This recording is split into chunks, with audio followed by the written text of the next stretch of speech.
Welcome back to the CTO Playbook, the podcast dedicated to helping CTOs excel. What if the reason engineers follow you has nothing to do with your technical brilliance? We often assume great leadership in technology is about sharper strategy, deeper expertise, better decisions. But what if it's something far simpler and far harder than that? In this episode, I sit down with Sam Boswell, CTO of Terralayr, to explore the idea of a personal playbook, a set of lived principles that create consistency, safety, and trust. And while the need for that kind of leadership has never changed, more and more technology leaders are struggling to build environments where engineers feel truly safe, trusted, and inspired to do their best work. From competitive first aid to pilot decision loops, Sam reveals why the leaders that engineers choose to follow aren't reactive, they're deliberate. I'm your host, Adam Horner, coaching CTOs from startups to enterprises to lead with clarity, confidence, and strategic impact. If you feel like you're figuring it out the hard way, you're not alone. That's exactly why I created the CTO Playbook, a podcast and platform for tech leaders just like you. Explore coaching, cohorts, and more at thectoplaybook.com and start building your own playbook for your path at your pace. Let's meet Sam and see how his career cultivated the playbook he leads with. Sam, welcome to the CTO Playbook. It's great to finally have this conversation. Now, we were both listed in the CTO Craft 100, and I've been looking forward to digging into your story properly. Awesome. Lovely to see you. So rather than starting with what you do today, I'd like to actually start by going back in time, because the leaders that people follow usually aren't built overnight. So when you first started out, what did you think that your career was going to look like? So I started out as a hardcore back-end software engineer, and I thought that was going to be me for life. I thought I was going to be doing kind of big data, interesting, but deep e-commerce and kind of hardcore back-end engineering. I thought .NET was the thing that was going to take over the world. That was it. We were going to be in C#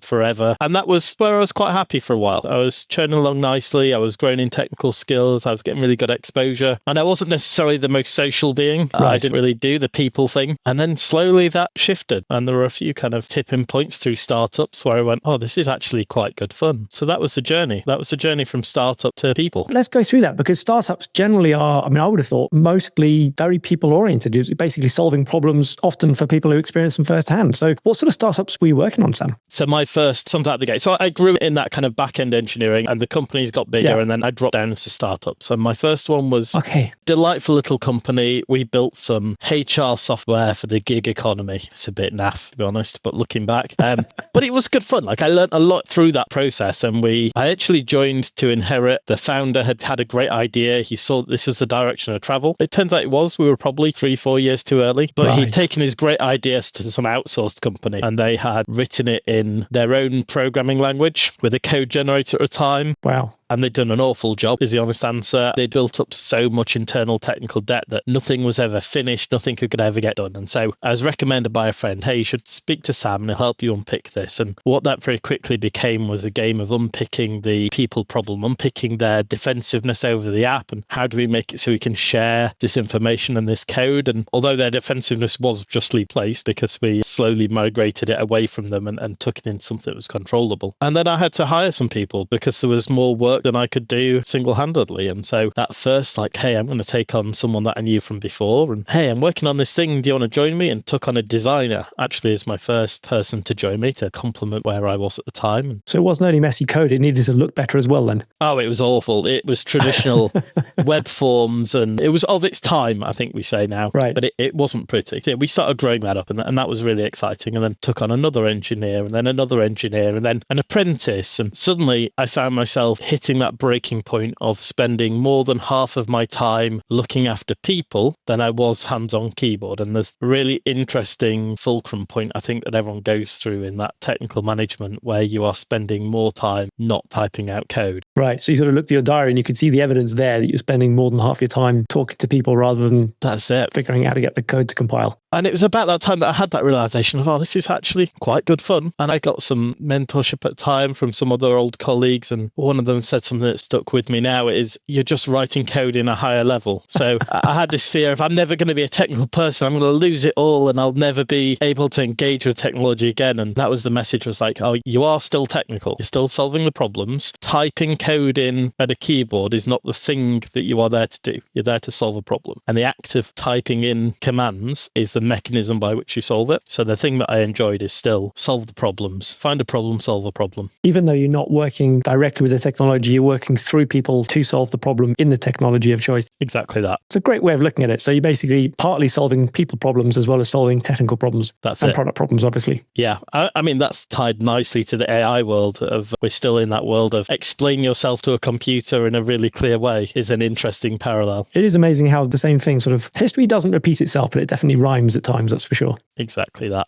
And so was there a moment in your sort of leadership where you sort of found that, where you realized that you were leading more than you were sort of chasing the technology to chasing the code? I mean, was it that diary moment of sort of looking at your time spent, or was there a sort of a moment where you sort of realized, hang on, this actually is fun? Was there an event where you suddenly thought this people stuff is actually a laugh? I think there was a technical point where I had an afternoon where I'd had a great idea. I'd had a shower thought, which is like, oh, I know how I'm going to solve that problem in the shower in the morning. I know how that's going to be solved. And I spent the day describing it to the team. I used a whiteboard. We got around, we huddled, we dealt with it. And I was able to share that information with the team in a way that they could understand. And then they executed on it. And I didn't do anything. I say do anything. I didn't type in anything. I didn't execute anything. And that was like a little bit of a, oh, that's exciting. I can go from the idea that has occurred, the idea now exists in the world, and it's kind of just magicked into existence. Obviously, it's not magic. What happened there was a team of 6 engineers worked really hard for 2 weeks to execute on my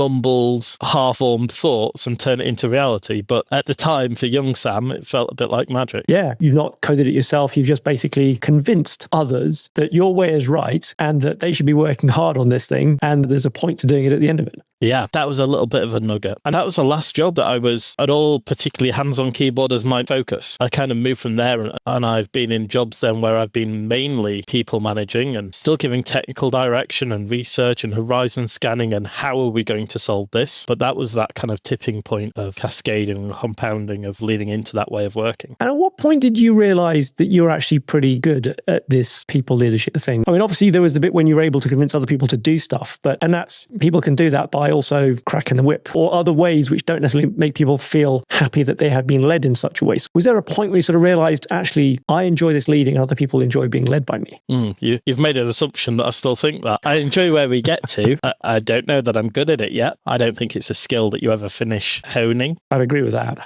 So yeah, I don't think I would ever give myself the bandwidth to say that I'm good at it. And yet there are some people who've been working with you for a long time across several different jumps and roles. There are. So either I'm doing something right or they are traumatized into following. Statistically, I'd say it's more likely to be the former. Yeah, I think where I've gone there is I've always tried to build the space that I would have liked to be in if I was the engineer. So I've been there, I've done the typing in code, I know what things I would like to exist. And they're kind of, I know the old Joel test still holds true. I mean, it's a long time ago, but that still works. Is it quiet? Have you got a good laptop? Do you have all the tools that you need? Do you have all the context that you need? You are trying to provide a space in which that engineer can flourish and do the best work that they can, because you've hired someone who is, I mean, on paper, relatively expensive. From a business perspective, if you take away the people element, software engineers are expensive. So why would you not look after them? And then at a people level, generating an environment which is safe in the psychological safety way. I mean, physical safety as well, but making that space where you can explore, you can make mistakes and iterate quickly. I think that's pretty critical. Absolutely. And the thing is, whenever I see somebody who has a strong belief in this, I kind of think you must have either had something that you discovered where that wasn't the case, and therefore you've experienced like the opposite of it, or you've had another situation, another leader who gave you that in such stark contrast that you thought, okay, that's what I want to be able to do from now onwards. Do you have any memories of work where either you sort of thought, oh, this is not the way to do it, or this is absolutely the great way to do it? I have seen other people in situations that were not good. I have observed from my friends going through jobs where they struggled, and we've talked about it. I was quite lucky in the first set of jobs that I had that I was given way more space than I probably deserved to explore. But I'm really grateful for that. I was given some small projects and just, here you go, here's your project, run with it, see what happens. And I was given that leeway to continue developing and continue to expand. I was given senior engineers around me who could guide my capability at a technical level, who had that kind of mentoring, guiding, I'm going to let you find out for yourself. Quite an old school way of teaching. Teach you from the school of hard knocks, but with a few boundaries in place.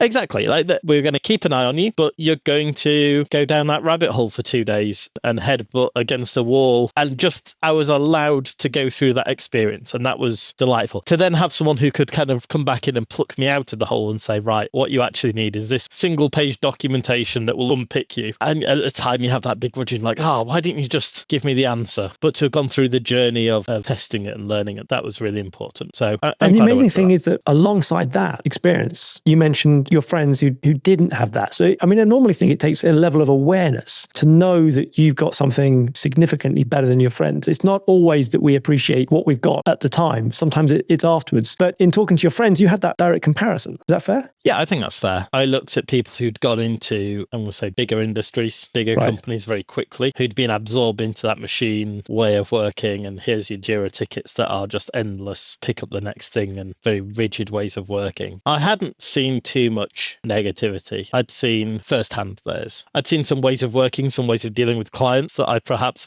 wouldn't echo my own ways of working now. And I think the world has moved on, that the levels of respect that I can now give to clients is much higher than perhaps back on those days. But do you think expectations are different back? Do you just think that there were some bad examples that you were able to see? I think the expectations were slightly different at that time. I liken this sometimes to the cooking, the professional chefs. The old school view of a kitchen where you have an angry tyrant chef shouting at you to get everything done and everyone's cowering in fear, which is a way of doing things. But then we look around and you see modern, professional, high-end, the really high-end performing kind of kitchens. Everyone's calm, people know what they're doing, people are respectful to each other. And there's effectively like a local maxima where this fear-based, rod-based approach, you can extract quite a lot out of people just through short, like pressure, and that falls off at some point. And then there's another peak later, which is that kind of treat people with respect and awareness and let people do their job. So yeah, the fear-based world is a local maxima. There is a space for it, I imagine, but I don't think it's the actual end state. Not the peak of performance, is it?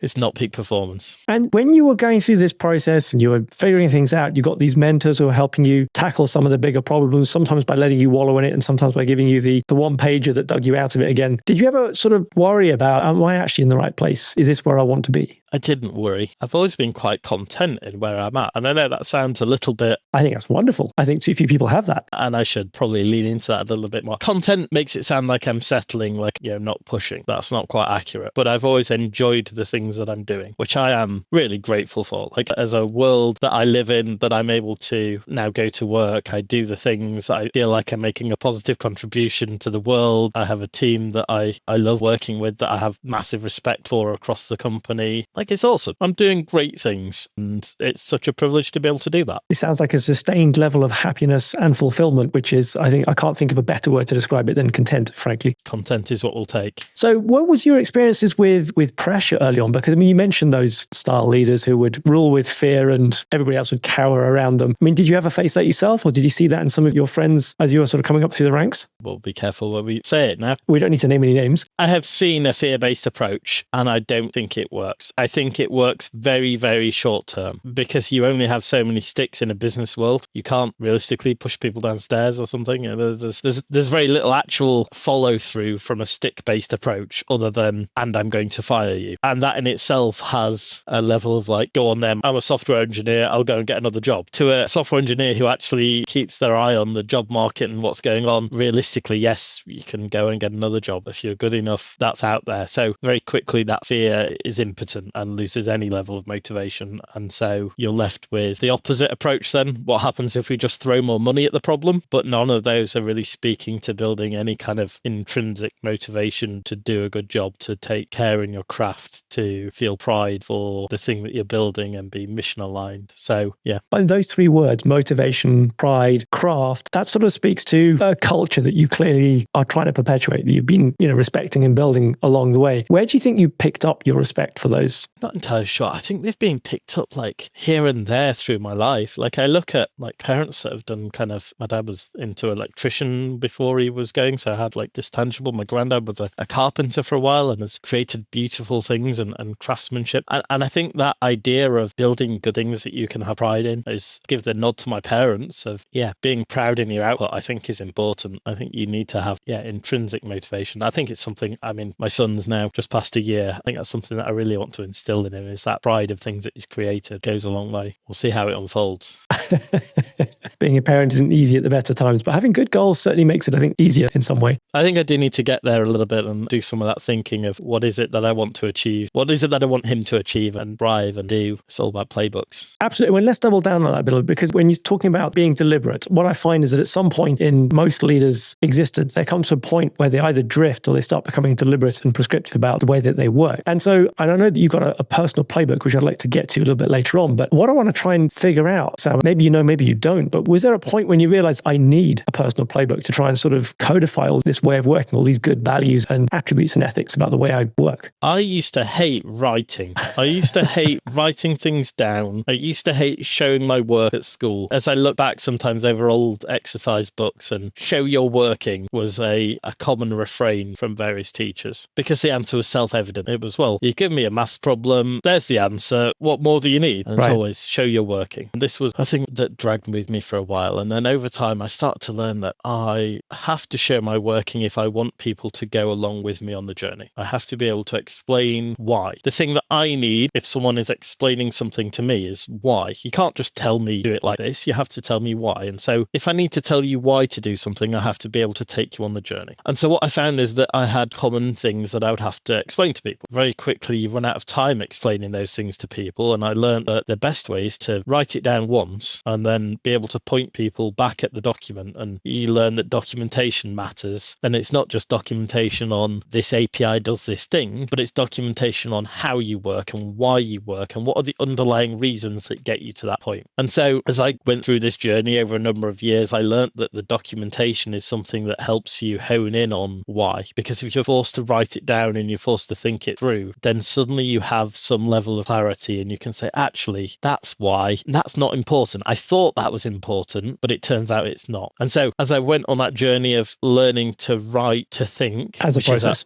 As a process, which was awful journey as someone that didn't like writing, to have to explain myself to myself took me quite a lot to get over, because I knew the answer. Why should I write it down? Was that common refrain. Right. Something you've been resisting since you're about 8 years old or something. And so that was a really important, there wasn't a sudden flash of breakthrough, but there was this idea that documentation and explaining why starts to matter. And that started to bring itself back to, as you say, those playbooks, those run books. Hey, we had an incident, we had a database outage, and you run a post-mortem and you go through the journey. Why did it break? You do the 5 whys, you go through all this, and most of the time out at the end of it is either there was some structural thing and we can fix it, but also a playbook for next time something a bit like this happens, let's capture so that we can iterate faster next time. And so that idea of very much a pragmatic approach then, as you start distilling it down into writing, even if that was pushing yourself through a journey that was, by the sounds of it, years overdue. Teachers could now look at me and be like, yes, that's what we were trying to get you to do. I told you so. And give me the told you so moment. But yeah, it is there, that playbook. So there wasn't a specific moment then. It was something you sort of realized over time. You've got to do it so you can explain it to yourself, so you can explain to others, this is why. Yeah, so there's definitely that idea of capturing documentation. And I found some things like personal use guides were something that was shown to me a while back, and that became really useful. Onboarding a team member. Talk us through that as an idea.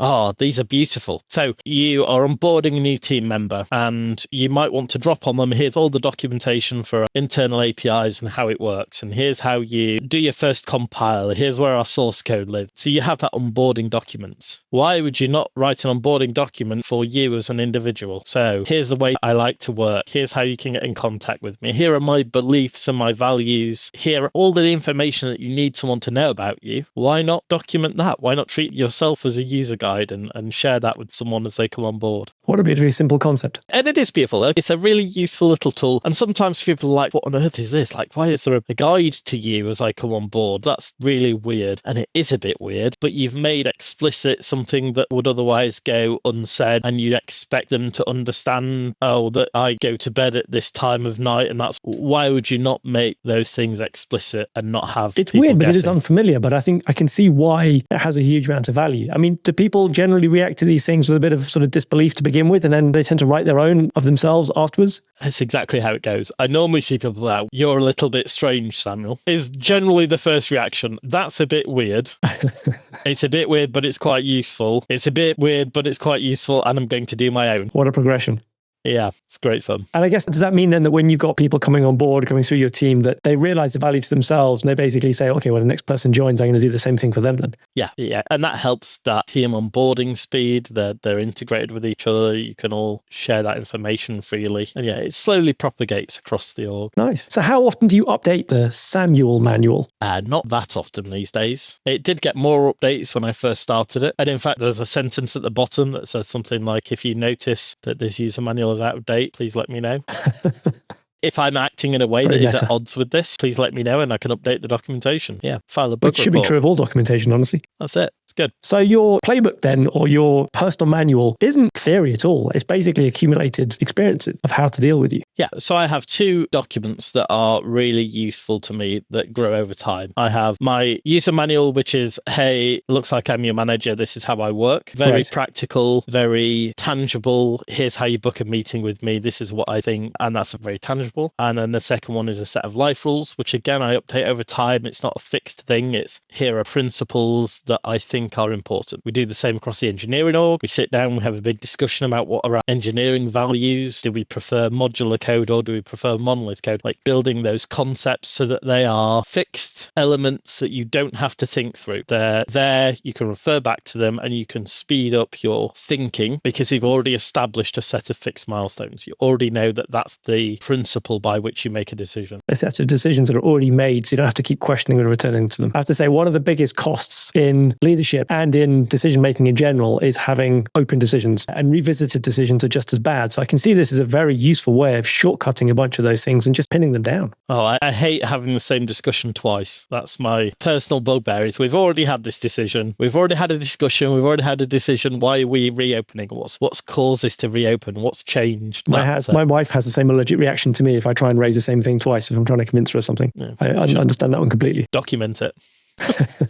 She does. And sometimes I trip over that. And these principles, then, I'd love to go through these, Sam, because it sounds as they're very useful. I mean, obviously they're very you, but one of the things I'd like to do is just talk through where some of these came from and how you came about them, and then why you think they're worth propagating. And I assume that each of these essentially is a value that you put towards a team, saying, this is my value. This could also be a potential team value. I don't tend to enforce my rules. I don't tend to enforce on the team. Right. I think they are a personal set of values and principles that I do embody, and then the team kind of embodies them by nature of where we go. But yeah, I've ended up with 15 summarized, kind of pre-thought through. This is a good concept. This is something that I can refer to and kind of do. I don't think it's fixed. I think if you ask me in another year and a half, some will have been removed, some will have been added, I'll change. But I think they have persisted in various ways through my life, be useful at various stages. Well, that's absolutely awesome. I'm looking forward to going through them. But just before we get to the point where I get you to read through them and then I can ask you about them, I just want to focus on something a little bit more sort of abstract and meta first, which is having those set of principles, values that you live up to yourself, that you sort of created and that you live by. For me, there must be a connection between that kind of loyalty that people clearly have to you and to the way that you work and to how you operate, and the fact that you simply have that as a playbook for yourself in the first place. I think that's for them to decide, but it's presumably toward some level of consistency. I think that's what a playbook gives you. I think that's what we call them rules, we call them playbooks. We're a set of predefined, in this situation, I will do this. And that means that there is a known fallback behavior. It's understood. And it takes us probably back to that psychological safe. I know what Sam's going to say if I take this problem to him. It's a state that is good to get into, I think. Because I think consistency is something that a lot of leaders strive for and struggle with. And as you say, consistency, safe, it's definitely one thing that it creates. But I think the other thing it creates as well is a level of predictability. Because, yes, if you go to Sam with this kind of a problem, you're going to get this kind of a result, this kind of thought pattern, this kind of set of resolutions. But it also, because of that, means that you can probably go one step further than you would if you take it to a leader that you don't know exactly what they're going to do, or you're unsure of what they're going to decide this time. Yeah, and there's always going to be an edge case. I think, well, in fact, that's the last rule. But there's always an edge case. There's always something that needs adapting to. But yeah, consistency. Consistency is important. And what have you seen happen to teams when they have a leader who doesn't have internal consistency? I think it's the seeking for it ends up building side rules and side projects happen, and kind of you end up with this like a dark IT, but for culture ends up happening, and teams form their own culture within culture that starts to exist. And these teams form, I'm going to say cliques for want of a better word, where they just try and create that bubble for themselves. They're trying to create something that is consistent just by saying, right, well, here's a boundary that we can control. Us four, within the chaos of the entire org, at least us four agree what we're going to do. And so you end up with these little huddles of people who try and maintain something. And that lack of unity, I can imagine, therefore creates discord sooner or later. At some point, those bubbles then collide with each other because you have sets of people who all have a very strong opinion about how to work. But yeah, I think that's something to try and avoid. Big culture rather than lots of small things. Definitely. And I think the lesson that comes out of this is that having a playbook creates this consistency, but not only with yourself and your own behavior over time, but with the way that the entire team behaves, because they know what to expect of their leadership. They know the boundaries, and they know that that is going to remain pretty much the same until Sam changes his set and adds a new one in or removes one. Yeah, surprise. Well, I mean, that's a good question. When was the last time you changed something in your personal rulebook? Not recently, then, I take it. I would say it's maintained a pretty good consistency for probably 2 or 3 years. I think the last iteration was the asymmetrical advantages. They've effectively gone in order. I've reworded a couple of times and kind of grouped principles together where I've got these two things, but actually they become one thing. And so it's iterated and morphed, but not regularly. It's definitely stabilized into a way of living at the moment. I think that's fantastic. So because that creates predictability over a good set of times, it's pretty stable. I mean, I know you said that it was sort of iterating relatively quickly at the beginning, but that must have been multiple years ago by the sounds of it. So it's less for your engineers, and it's less about the rules themselves and more about the predictability and the integrity behind them. I think so. I think these are rules that I live by. I don't put them out to people to say you should definitely follow my rules for life and this is how you win. These are things that are mine and how I act, and what I would like to imagine is that results in a good environment for people to be around near me. Without a fantastic caveat, I think now's probably a great time for you to take us through it. And I can ask you a few questions about some of them on the way through, I think. Let's do that. There's always a move. Go on, explain that to us. In every situation, whatever happens, however dire or challenging, whatever situation you're in, there's always something to do. There's always a next step. There's always a tiny action which moves you forward. And what does this defend against as a principle, as a rule? This defends you against hopelessness. I think this was honed especially when I was younger. I swam competitively, and then I got into competitive life saving. Right. Competitive first aid. That's a niche sport that you didn't think existed. I didn't think that existed. No, you're right there. So we would have scenarios set up, and you would be entered into a scenario, and there's 3 people that are pretending to be having kind of, one's having a heart attack, one's fallen off a ladder, and you're met with this absolute chaos, and you have a period of time. There's some judges with their clipboards. What do you do? How do you make progress? How do you deal with the scenario? Beautiful niche sport at the time, but it was great fun. So I think this was honed in that kind of first aid training space that you can always stop, think, assess, what is the next thing I'm going to do? What is the next step? What is the forwards motion that I'm going to have? Always good. There's always a move. There's always something you can do. And that's probably a brilliant time to segue into the next one. It's the OODA loop. The OODA loop is beautiful. Observe, orient, decide, act, and then tempo wins. So this is a structured approach from the fighter pilot, and this is a mental model within the mental model. Look around, decide what's going on, pick an action, act on it, and loop as quickly as possible. So it's not necessarily about the OODA loop itself. This is about getting inside that loop and maintaining the initiative, maintaining the speed, maintaining cadence of picking up what's going on in the world, making a decision, acting, bringing that feedback cycle as close as you can. And for those people not familiar with it, the reason it's called the OODA loop is because it's an acronym, OODA, observe, orient, decide, act. Yeah, I'd strongly recommend looking that up as a framework for deciding on things.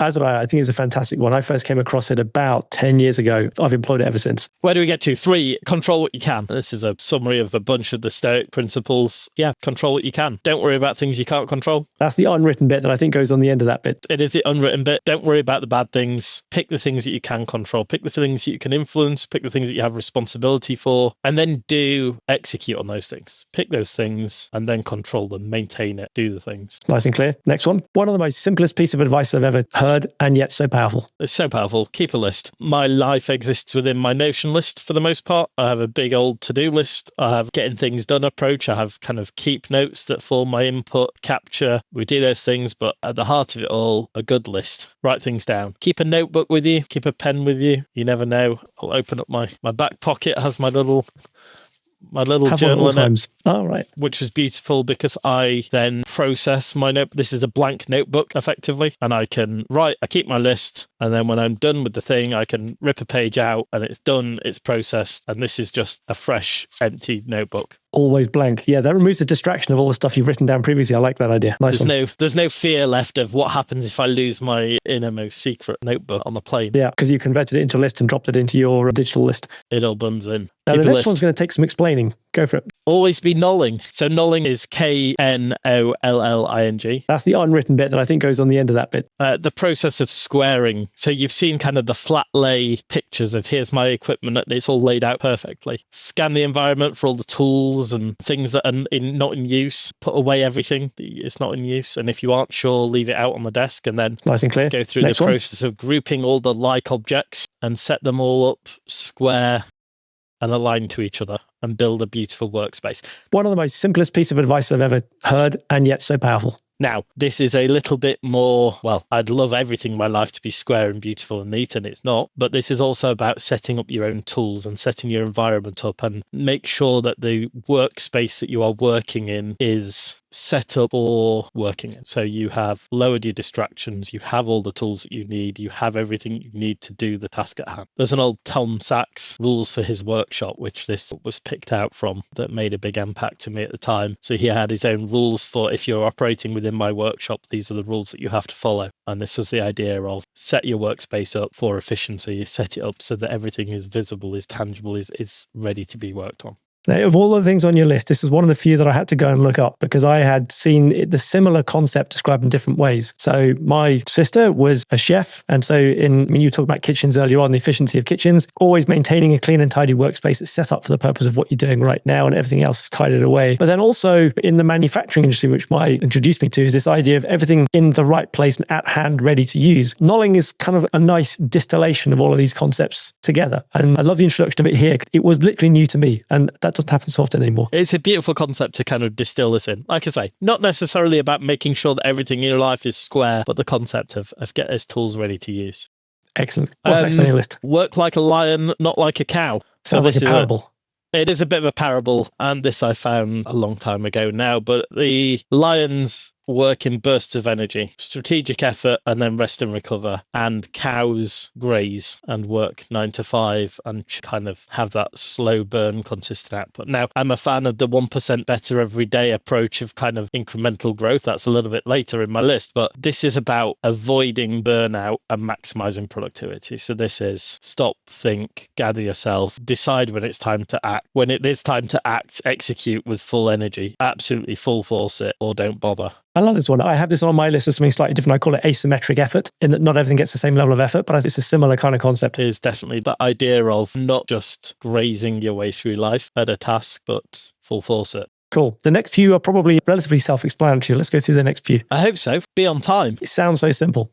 Be on time. One of my favorite pieces within Terra culture, where I work at the moment, is we have a late channel. And if you are a minute late to a meeting, you start counting €2 for every minute that you're late. And then you announce it into a channel in front of everyone. So every 2 minutes you're late, every minute that you're late is another €2. So you might then type in that channel €8. And at the end of the year, we can add them all up, donate to charity. It acts like a little swear box for lateness. It means that everyone starts on time. I can imagine. I worked in another organization where they would add up the multiplication of all the people who are in the room times the minutes late times an average cost per minute of everybody in the organization. And they would say that was the lost cost of that meeting. Similar kind of approach, but I like the charity aspect to it. That makes it slightly more fun. Slightly more fun. And I guess this is the other side of it. It's not just punctuality. So this is also treating every task with the importance, staying focused. Being on time is also for yourself. Kind of eat, be hydrated, maintain yourself, perform at your best. Waste time at your destination was the other principle that goes into here that's kind of tucked within be it time. So don't faff about now. Get to the airport first. If you're going to wait and have a coffee, waste time at your destination. Don't avoid that buffer time. I like that. Good principle. Next one was thoroughness. Thoroughness counts. Just don't cut corners. Again, sounds fairly simple and self-explanatory. Does exactly what it needs to do. Don't cut corners. You can break up the task. You prepare for the task. You do the task. You tidy down. You pass along the information to everyone else who needs it. Completing tasks matters. This goes down into kind of team principles as well. The Kanban principles. Pick up a task, finish it, put it down, be thorough with it. Next one. Keep going. Persist Keep going. forever. Persist forever. 1% better every day is the piece that drops into here. But persistence and determination is the thing that gets you through. It goes along with the always a move, and these compound with each other. There's one more move, and you keep going. Yeah, persist. Simplify. Sounds a lot easier than it actually is. It is. It applies to communications. It applies to system architecture. Complexity is inefficiency. Communication, say what you need to say in the fewest possible words. Yeah, let's not expand on that. The nature of breaking its own.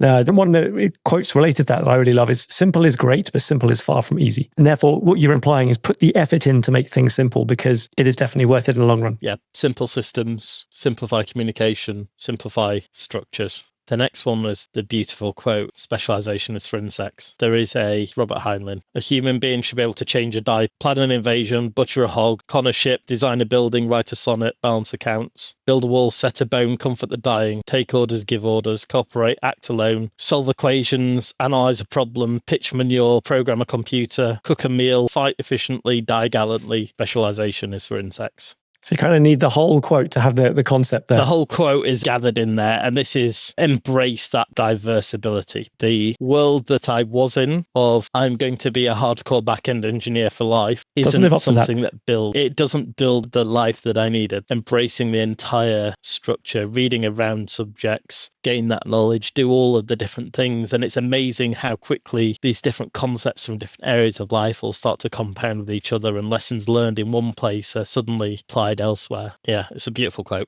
It is very nice. I thoroughly see all the concept behind it. My own idea is slightly different, but I guess it's relatable. I think of specialization as like a pyramid. The only way to raise the top of the pyramid is to build a really wide and broad foundation to hold the top of the pyramid up. And so therefore, yeah, that might be your specialty, but you aren't stuck on that. You've got a whole broad load of things underneath it, supporting it, holding it up, making it be that high. I love that. Such a good visual image of stacking on top of things. I tend to be quite visual in the way that I think about things. Yes, 4 to go. Cultivate fierce love in spaces free from fear. This is a line from a book called Joyful Militancy. That is a beautiful kind of protest book around building kind of civil rights movements and how do you build joyful militancy? How do you create environments where compassion and love can thrive without fear? And this is the psychological safety. How do you build trust and respect and understanding? How do you build spaces where people feel safe and valued? Means that they can deeply support each other to thrive as an entire unit. So building this space free from fear allows that such a tight-knit community being built in each environment. And I love the way that the very first word is chosen very carefully there. It's cultivate. It's not create. It's not force. It's cultivate. It's like you're growing something. It requires endless care and gardening, and it requires everyone to be desiring to grow that space as well. Yeah, it's really important. Love it. I think it's quite a good segue into the next one as well. Be the very best of friends and the very worst of enemies. I, for a long time, have played a silly little internet game called EVE Online. It is internet spaceships, very spreadsheet heavy. It's very nerdy. Very stats heavy game. A very stats heavy game. But during that, I've met amazing people. And this was a quote from a player called Vile Rat of the group Goonswarm, actually Sean Smith in real life. And he was actually an American diplomat, part of a diplomatic group. Wow. And this was the principle of our group's diplomacy at the time that really stuck with me. And it's that you strive to be loyal, supportive, and understanding in your relationships. You are the best friend that can ever be asked for. And then in the face of opposition and injustice, you are formidable and you are resolute and you remain a cherished ally and you remain a respected adversary, and that helpfulness compound. So it is a silly little quote from a silly little internet game, but it is deeply personalized and deeply personal, because I love the story that comes behind that and ties back to your sort of early origins in gaming. Yeah, it was an important and formative time, but has stuck with me. Love it. And I can see how practical it is as well as a philosophy. Make it asymmetrical, stack advantages. So this is in any endeavor. This is incrementally stacking asymmetrically. So you hold some tiny advantage in any given situation and you leverage that strength and you leverage that resource to maximize the benefits, and you're trying to minimize the risks and the weaknesses. And this idea of incrementally stacking up advantages, I think you mentioned it on your asymmetrical way of working. This is about finding what compounds, find what you can group together and iterate on. And I think that's the key thing that underlies this. It's about finding the thing where you can create compounding results out of linear effort. That's the bit that makes it asymmetrical, right? Exactly that. Finding those little levers that you can pull gently. Yeah. But consistently, hence the stacking. Love it. And the last one is ignore all of these rules, adapt and grow. And rules and guidelines and playbooks are useful, but they are not absolute. There's always a place to question and adapt when they don't serve you. And that growth comes from, I think, challenging the status quo and finding new and better ways to achieve it and embracing the change and remaining flexible, studying what worked for other people and then taking your own path, making your own way forwards. So here is a list of rules, ignore them all. I have a very similar one, and it goes guide rails, not train rails. And the idea there is that you think about train rails as being the thing that train goes on, the train must not come off that, because if it does, it crashes and causes a bad accident. Whereas a handrail, a guardrail, up a set of stairs or something is there. You can use it for guidance if you want to, but you don't have to. You can just go right up the middle of the stairs if you want to. I love that. I might have to absorb that into my rules. And I love how well these match to quite a lot of leaders that I come across have these or a variant of these, often unarticulated, often rather amorphous in the way that they think about it or describe it or try and explain it or pass it on to other people. And yet you've made it explicit, you've made it iterative, and you've made it very, very concrete. Yeah, and I think that's the underlying playbook of spending the time to stop and think about what those principles are, capturing them, documenting them, using them as a lever to stack your advantages on top of. Yeah. And whether that's in a fancy spiral-bound notebook or just closest notebook you pick up, I think it's a good place to start. 100%. Good. I can ask you a really unfair question now, Sam, but it's going to be fun. So if you were to get somebody to adopt just 3 out of these tomorrow that would make the biggest change in their lives, which 3 would you get somebody to implement? Oh, that's a brutal question. I've already honed these down to an inch of their lives. I think number 1 is there's always a move. I think this is probably my most used principle, is to find the move. And this goes to finding an incremental next step in anything in your to-do list. What is the next little thing that you can increment on? If you're forced to pick between A or B, find C, find another move, look for every possible move on the board because there is always something that you can do. There's always a move. I think that's got to be number 1. Love that. Number 2? I think they pairs too well together. Persist. I think finding an incremental move is fine, but if you don't keep going, you won't compound. So I think that's my number 2. That makes sense. They work well together. They pair. And then I think it's fierce love. Cultivate fierce love in spaces free from fear. I think this is such a principle for building relationships and groups and communities and organizations that is too powerful a concept to perhaps wrap up in a single sentence. But building that fear-free space and allowing people to become the lions within that is a beautiful time for me. I think that's amazing. I think it's an incredible list. And if somebody take that away right now, I think it would make a significant difference to the way that they operate, the way that they lead, and as you say, the way that they build a community around themselves. I'd like to think so. I think it's probably a reading list somewhere that goes with these as well. It probably is, because I think there's some fantastic stories you told behind some of these. That's great. Which one of these do you still have to remind yourself of regularly, Sam? Tidy up. Always be lolling. This is a principle that I would like to have more in my life, and I don't live it as much as I would like to. This is the thing that I need to do more, is preparing and doing and getting my workspaces ready and getting my life and my home and the world ready for myself. That's the one that needs most iteration. We all have our weaknesses, but you've codified yours, and I think that's absolutely incredible. And for me, I think this really embodies what it is to become a great leader that people really enjoy and love following. That you've mentioned it several times. I think it's worth repeating it again. It's that safety, it's the predictability, and it's the consistency of how you lead and what others can expect from you. I think that's what I'll keep striving to build then. And on that note, Sam, if anybody wants to continue the conversation, how can they get in touch with you? LinkedIn's probably the easiest way to find me in a professional space. Look me up, full name's on there. Brilliant. We'll put a link to that on the podcast notes as well. Sam, thank you very much. It's been fantastic talking to you. Thank you. You take care.